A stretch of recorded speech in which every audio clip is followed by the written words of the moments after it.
clearly Enrique did not watch yesterday's episode.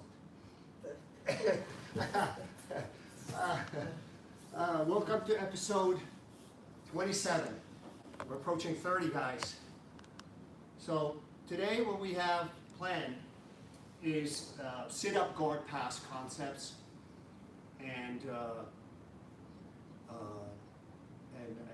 counters to when he's sitting up. All right, so guys, we're going to start right away. One of the things that's very important in sit-up guard, just like in every other aspects of training, is an ounce of prevention is worth a pound of cure. So a lot of times, if the guy before if he's starting to sit up, if I'm still far away, you could always control the leg. If he's sort of both feet on the ground at the same time, you could pick up his ankles, put him on his back, and start passing. All right, but again, this is not necessarily easy once I get here. So sometimes it's easier to pass the sit-up guard when he sits up. Ideally, I'd like to have one leg inside. All right. So if I can get one leg inside, it's going to be a lot easier, because if my leg is outside, I have to get past his left leg and his right leg. All right. So I'd like to just get at least one leg inside. I'm a lot more comfortable dealing with this than having here, because if he starts to lift, yeah, he can stretch me out too much. All right. So again, if he's sitting up, I'm fighting to get at least one leg inside. It's okay if he still has his right leg in front of mine. If I can get it inside, it's even better. All right? So, I'm going inside. Once I'm here, guys, this is where people make a mistake. So if I'm using the guillotine or headlock pass, what people do is just, they let themselves be launched. But the biggest problem is they're keeping sort of to the line-up position. But we're so high on him that it's going to be hard for me to choke him. So if I just stay where I am, he could take me to the wrong side. Now I'm countering his movement. All right? So again, if I start with the head, a lot of times I will try to see if I can dig in for an underhook. If I can get an underhook, it's great. If I can't, then I'm prepared to be launched. All right? So we're going to go over both scenarios. So if Enrique launches me now, I could not get an underhook. So if he tries to launch me, I'm going to steer to the side that he can launch me. And most important thing, guys, he's controlling the leg that I usually try to keep free. But the most important thing is he cannot control my hips. So even though my leg is lined up with him, I try to keep my hips away, perpendicular. So now, he has to release my leg to get on top.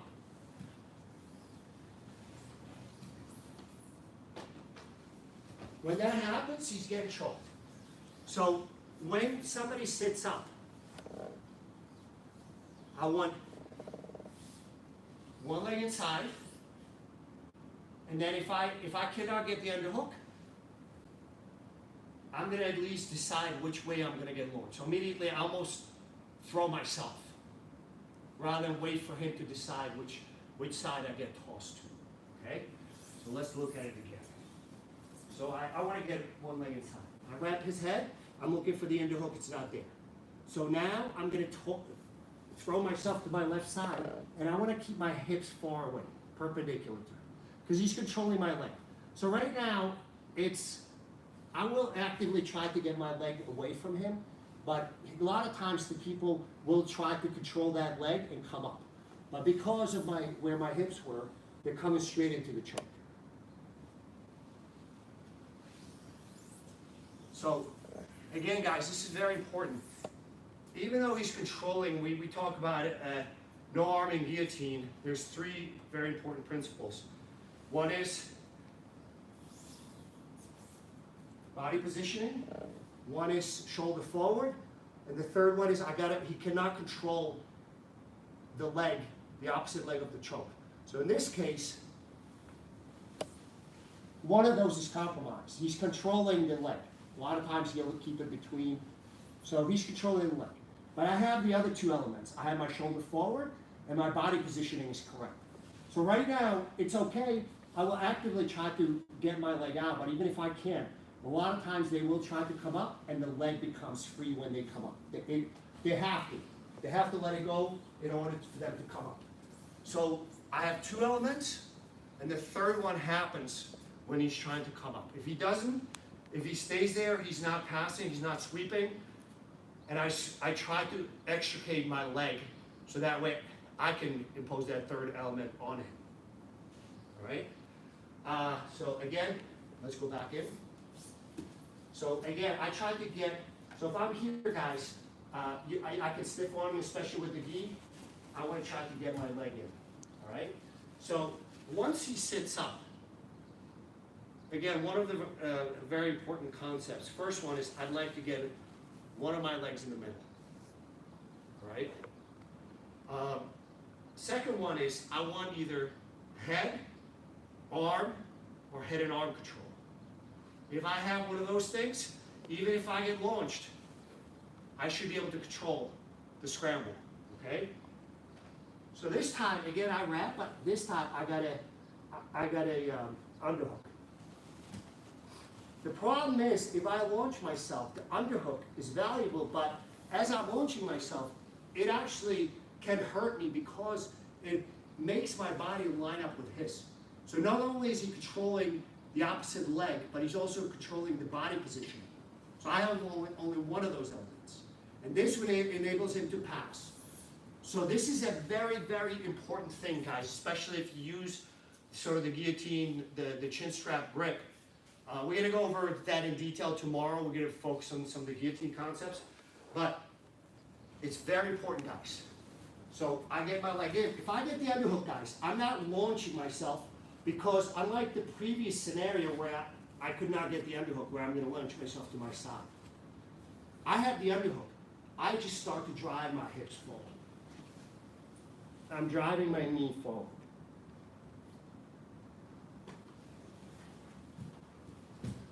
Yes, I was trying to let go. Very important distinction, guys. I know, especially my students, when you have the same game that are very similar game to mine, when you get the head grip, I can't get the underhook. I will launch myself. As I'm doing that, I'm trying to connect to my hand. No arm in guillotine. So even if he keeps his leg, keep it tight. This is actually, right now he's getting choked very slowly. So at some point he has to make a decision. He lets go, and a lot of times tries to come up, which will result in a very strong choke. If I get the underhook, my movement is very different. So if I get the underhook, guys, I don't launch myself. Okay? The scramble dynamics is very, very different because keeping that underhook basically lines him up with me too much. So he controls the leg and lines him up. So I need to use the underhook. I need to drive my hips forward and start to use the underhook while I'm applying one-handed guillotine. It doesn't matter if I get the one-handed guillotine or not. I will wind up in a dominant position. Let's look at it again. I start to drive, hips forward. So right now, I will pass his guard. Now I make a decision. Do I keep the one-handed guillotine? Do I try to dominate the mount? But if the guy bucks you, guys, it's the easiest thing in the world to put him into a very tight guillotine. All right? So, we keep going with sort of the idea of countering when he sits up, when his head is on the inside, between my hips, between my legs. We're going to go over one more scenario, and then we're going to go what happens if his head, if we can get his head outside, if he sits up a little closer. So right now, the only reason why I can do this is he's not sitting up too tight. All right, I have room to wrap his head. That's a quick judgment call. You have to make that judgment call on the fly, guys. Yes, Mike. So we we have a few people checking in saying good morning from Canada, California, Georgia, and Peru. Hi, guys. And AGU 26 Fly says, hi, Professor. Your left guillotine arm, is it relaxed or tight? Because sometimes the arm gets stuck and it's hard to get an effective submission. And really blessed to learn from you guys. Appreciate the Fluid Jiu-Jitsu. Thank you. It's not tight, but it's not squeezing, but it's sort of, what I mean by not tight, I mean not squeezing, but it is tight in the sense that it's there is not a lot of room, you know, between, you know, there's no openings. So the grip is not, is tight in a sense that it's the hole is small, but I'm not squeezing hard. So all I'm doing, I focus on my shoulder forward on that one. Okay?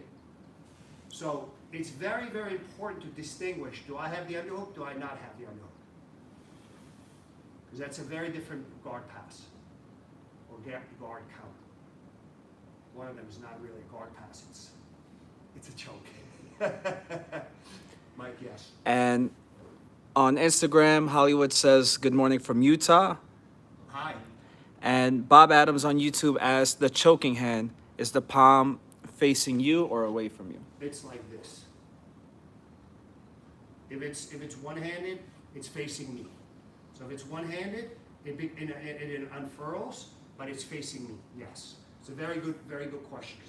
So if I'm choking guillotine like this, look at the gap. Look what happens to that gap just by having the hand face me. Your elbow starts to naturally drift in. All right, his head is in here. So when you sort of change your hand positioning, it actually makes the choke tighter in the shoulder and the elbow as well. So ultimately, sort of the hand leads the way, but sometimes people focus on the hand or the grip too much, and not enough where the elbow is or where the shoulder is. And GM Baseball asked, is your body smashing his head when you fall?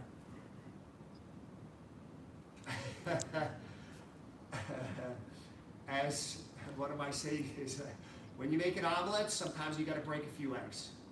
I try not to smash his head. I try to make it in a way that's as pleasant for him, because when I'm guillotining somebody, I try to make it a clean choke, not sort of any crank or any other sort of mangling, but depends how we fall. How we fall. Guys, don't worry. This has been done to me as well. So, you know, I have a bunch of students that try to do the same thing to me and sometimes succeed. So I can take it. I can not just dish it out, but I can take it too.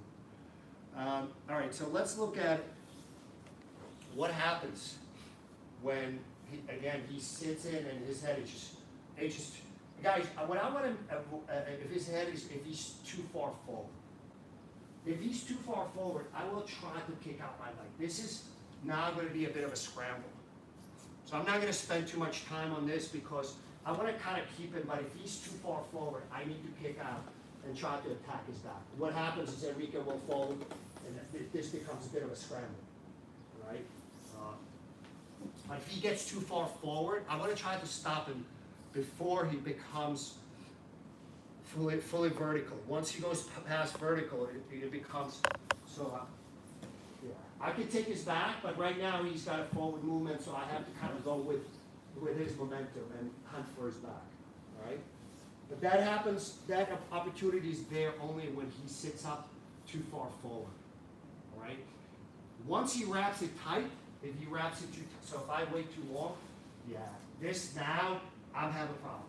So it depends on what Enrique does next. But yeah, this is going to be bad.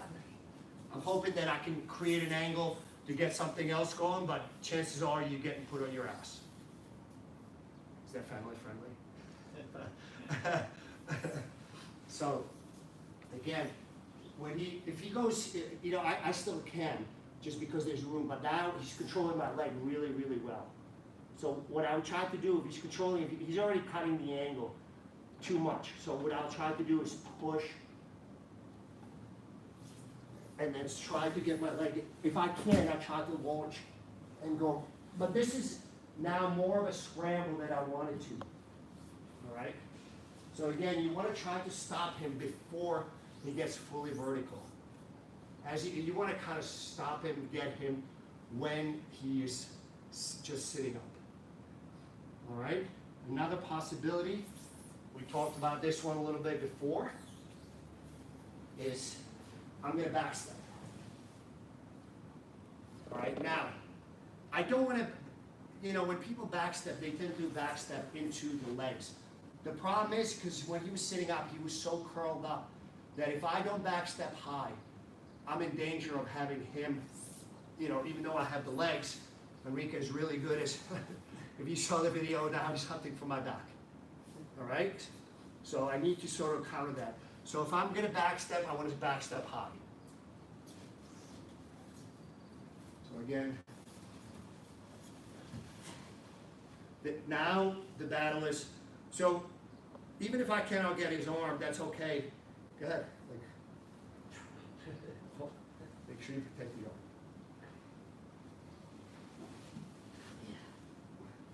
So I technically did not yet pass his guard, but now I'm sort of dominating. So I can always go back the other way. Okay?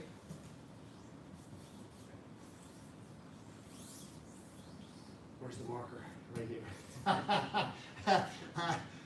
I think, guys, it was a couple episodes ago, you know,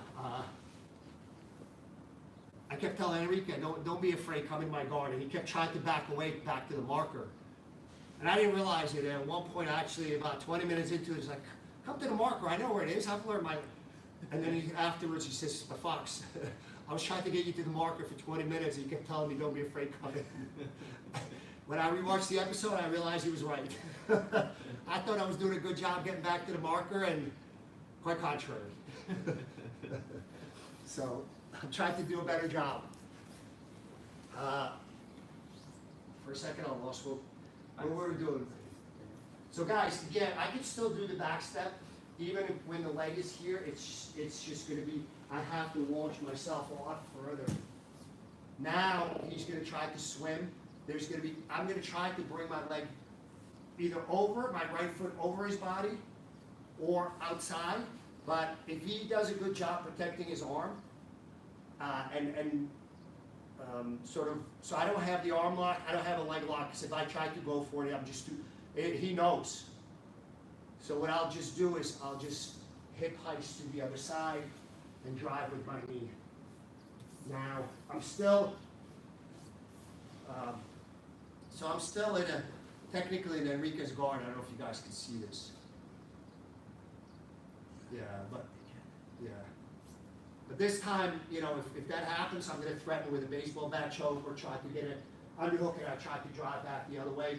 Or if he does come up, what I'm trying to do is put him in. So this is, guys, this is one of those circumstances we talked about a while ago that I will take a sweep. When I'm in somebody quarter guard, although I would argue with that term, I don't think it's a quarter guard, I don't think it's an eighth guard, I think probably a 16th guard, maybe even 132nd guard, but I will take that sweep in those circumstances, you know, because I think in tournaments, that's one of the biggest reasons for a lot of stalling, a lack of action is the rule that even though my foot is between his legs, it remains between his legs. If I go for submission and he winds up on top, technically just swept me. If that rule, I understand it'd be much more sort of a subjective if that rule was changed. If he has my foot, nothing else, and I go for a submission, he winds up on top and I fail with it, that should not be a sweep. If I initiate. If he turns me, by all means, yes, it's a sweep. All right, so let's look at that scenario again. But I will, when I wind up in quarter guard, let's call it that I will take the sweep. So I'm pretty confident that I'll either finish him or put him back on his back.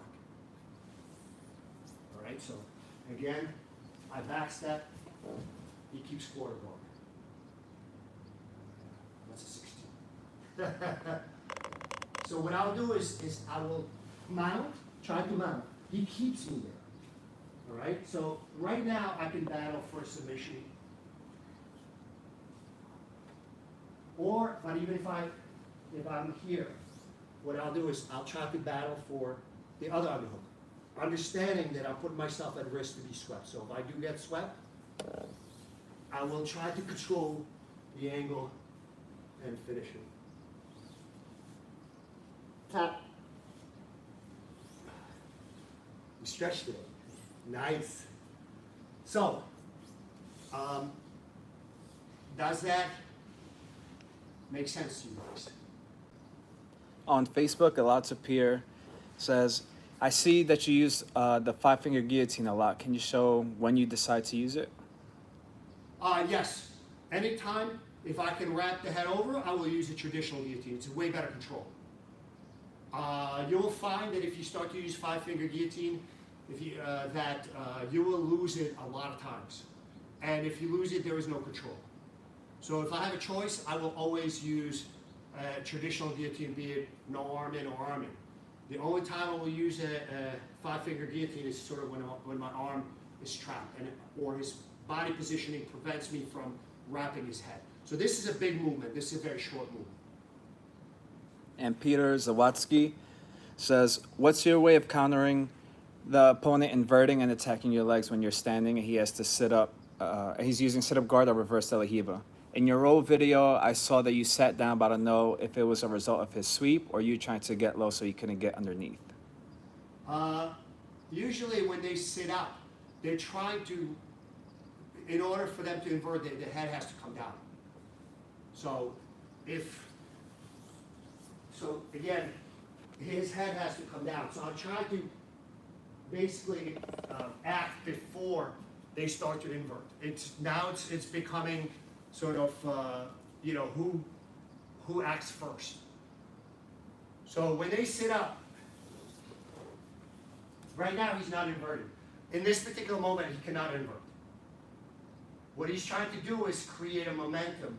So I know that if he does that, what I'm going to try to do is, when he starts to invert, I will try to prevent him from going between my legs. So if he's inverting in, I will try to control the head before it gets between my legs. So, yeah.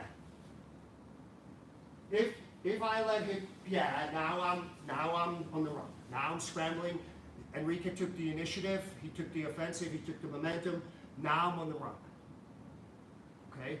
So it's very important when people start to invert, is to try to control their head before it gets between your legs. So here. So let's turn so they can see. So notice that I'm trying to control his inversion with both hands. My left one stopping his head and my right one looking for an underhook. I know what you want to do. I know what you want to do. So now I'm gonna attempt for a knee cut pass. Enrique is gonna try to stop me and possibly hit me with a short arm lock. One of my specialties, and he's really taken it to heart a lot lately and using it against me all the time. Trying and sometimes succeeding. So does that make sense? Guys, I know a lot of you are asking for a baseball bat choke from the bottom. You want to see baseball bat choke from the bottom in action? Look at James Gonzalez from Matt Serra. Look at Magid Hage. He beat a couple of very high-level guys some years ago in some IBJJF tournaments. That was his specialty, just get the grips, let the guy pass the guard. I'm with James, he uses it a lot when he sort of wraps it from top, but he stays with it. So if he winds up on the bottom, he will still finish it. Whereas Magid was basically setting up from the bottom and allowing guard pass. I'm not a fan of necessarily that approach because it's sort of like once people figure out what you're going for, it's hard to duplicate repeatedly against high-level guys. But from here, you know, if I'm on the top and he starts to invert, yeah, I may threaten the baseball bat choke. This is not going to be a good choke because my body positioning is not appropriate, but it's going to make him move. Make him move in a way that allows me to complete the pass. So again, I'm a fan of baseball bat choke from the top. From the bottom, you know, you have to have dexterity in your wrists and your hands to finish it. And I really, like I said, James really does a good job with it. You know, he sets it up from the top, and when the guy starts to scramble, he can stay with it almost any direction. Very good black belt, by the way, from Matt Serra, who's my teammate. And I lost my train of thought. We have a few questions. Yes. One frequent one is, are you going to do an instructional once this is all over in the future? Oh, yes, guys. I appreciate a lot of people have approached me or put me up for an instructional. Guys, I have a lot of free instructionals out there. There's a lot of long videos with Firas, collaboration with Firas. There's a lot of shorter ones on my YouTube channel, guys. 5 minutes ago. By the way, our YouTube channel is Silver Fox BJJ, so if you want to subscribe, share it, or whatever, like it, and I don't know, is there a like on YouTube? Yeah. Okay. So, guys, I have 3 paid, like where you pay for things. One is on Jiu-Jitsu, called Fluid BJJ. It goes through a lot of stuff. That the book is very similar. It's just a lot of pictures. I don't like to write, so I use a lot of pictures. The reason I wrote the book, I don't like to write. I prefer to speak. Not well, but prefer to speak. The reason I did the book, guys, I got tired of hearing people that are turning 30 and they're saying that they're so beat up that they want to quit jiu-jitsu. You know, the motivation for me was like, you know what, maybe you're playing the wrong kind of jiu-jitsu. Maybe you should try to change your game rather than quit. So that's the reason for the book. It has a lot of, it's got chapters on guillotines, it's got chapters on Urigitame, it's got chapters on inverted triangles, I forget what else. So I have Fluid BJJ on demand through Jiu-Jitsu, Fluid BJJ book, which is on Amazon, and also an Oplata instructional collaboration with Firas Zahabi on his site called jujiclub.com. I will do another instructional, but I've been approached. When I told them this has been happening for the last month or so, or month and a half, and I've told them that I will do it after this is over, because right now I'm committed to doing this on every day, if I don't break, hopefully. So until this is over, or not over, but starts to at least get under control, I'm doing this every day. So this is where my time, effort, and mental energy is going into. And then once things settle down, I will do another instructional. And I believe there's some things that you guys have had exposure to through these series, but I think it's going to revolutionize. I'm not going to disclose what the topic will be yet, but I think it's going to be really good. But I appreciate you guys, putting me up for that. Tom Dodau on Facebook says Fluid BJJ is great. Thank you, Tom. And John Grappler on YouTube says, I have Fluid BJJ. It is very well done. Guys, by the way, if you, I told Jiu-Jitsu to offer my DVD for free as part of this as well. I can't do that with the book because it's on Amazon. I don't know if Jiu-Jitsu did it or not, but if they did not, the book has a discount code for the DVD. All right, so, but guys, like I put out a lot of stuff that's for free. So, you know, if you have specific questions on that stuff and you're looking through specific techniques, you have follow-up questions, don't hesitate to ask. This is the forum for it. And I really am glad and happy how it's evolved to this stage. And on Facebook, Adolfo Ferranda says, Fox, what do you do when someone has shin to shin and your opposite sleeve then tries to launch you over? Oh. Yeah, I will just drive him. It will not be that easy. Again, guys, I know one of the things is when grips go, especially with the gi, if I try to strip the grips, I'm flying. All right? I know I'm flying. So what I try to do is just hunker down, and I use almost his grips against him. So if he tries to flare it out, I bring it in. If I need to, I'll put it out. You know what I'm saying? So I don't strip it. I just move my. If I need to, if I wanted to bring Enrique to the other side, he's gonna follow. Oh yes. This is good for me.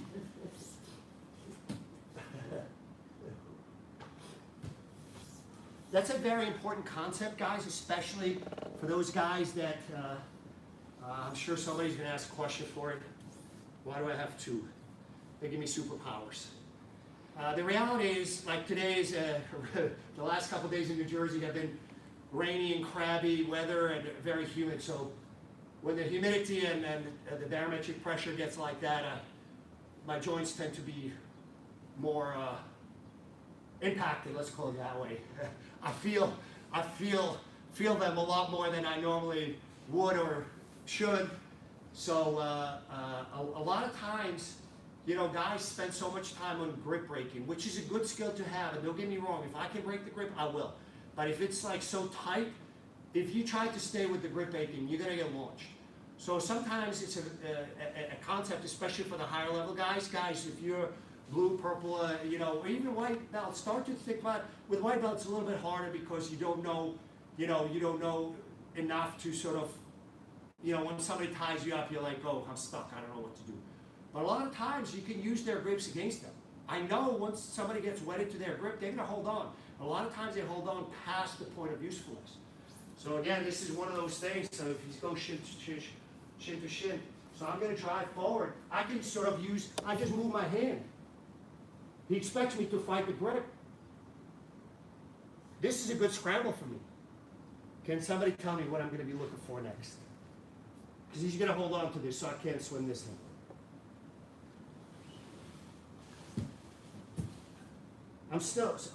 So right now, again, I'm pulling because that helps me. Ideally, I'd like to have this. I don't have it. He has the grip, so I pull just long enough. Oh, yeah. So does that make sense? All right, so I would hunker down, lower my base. I do the same thing when you know, when somebody threatens spider ball. Hunker down. First, to slow down, so you don't want to get launched right away. So you just slow down enough that launch where you can start to sort of look for micro adjustments where now the tide starts to completely, so you make 1, 2, 3 micro adjustments, and now the tide is completely turned. And on Instagram, Eddie Pantoja says, Hi, Eddie. what's up, fellas? Hope all is well. We love you all. How you doing? And we have currently over 25 students from the Academy watching. Nice. I know some of the guys tune in later when they get back from work. Some people are still working or they're working at home.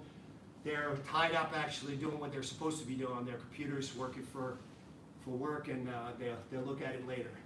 And Adam Thompson on Facebook says, the Jiu-Jitsu did offer it for free, but he had already purchased it.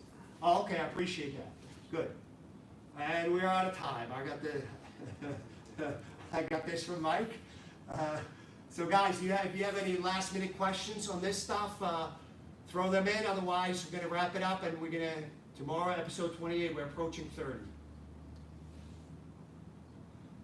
So guys, thank you very much for tuning in.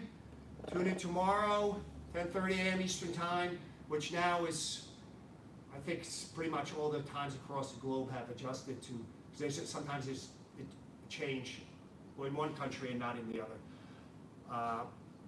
And we'll see you tomorrow for our episode 28. Stay well and take care of others, guys. Help others if you can. And contact you guys if you're in lockdown, if you're restricted. Try to reach out to your friends, not physically, but we have this technology, so use it for something good too. Don't just complain or put some crazy stuff on Facebook and Instagram and stuff like that. All right, guys, see you tomorrow.